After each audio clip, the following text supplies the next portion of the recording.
আসসালামু আলাইকুম। সংবাদে আপনাদের স্বাগত। সিরাজগঞ্জের উল্লাপাড়ার উধুনিয়া গ্রামে দিনের আলোয় চুরির এক দুঃসাহসিক ঘটনা ঘটেছে।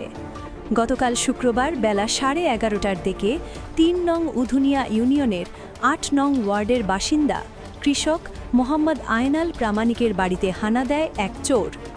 পরিবারের সদস্যরা ব্যক্তিগত কাজে বাড়ির বাইরে থাকার সুযোগে ঘরে ঢুকে লুটপাট চালায় অভিযুক্ত ব্যক্তি। চলুন দেখা যাক সেই মুহূর্তের ধারণকৃত ভিডিওটি।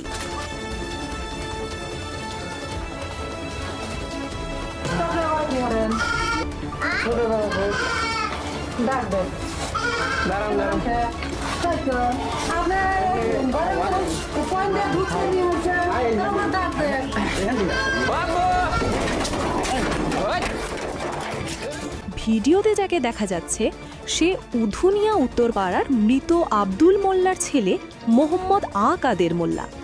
বাড়ির লোকজনের অনুপস্থিতিতে সে ঘরের ট্রাঙ্ক খুলে ৮ আনা ওজনের সোনার চেন, ৪ আনা ওজনের সোনার বালা, ৮ আনা ওজনের কানের দুল এবং ৪ ভরি রূপার তোড়া চুরি করে।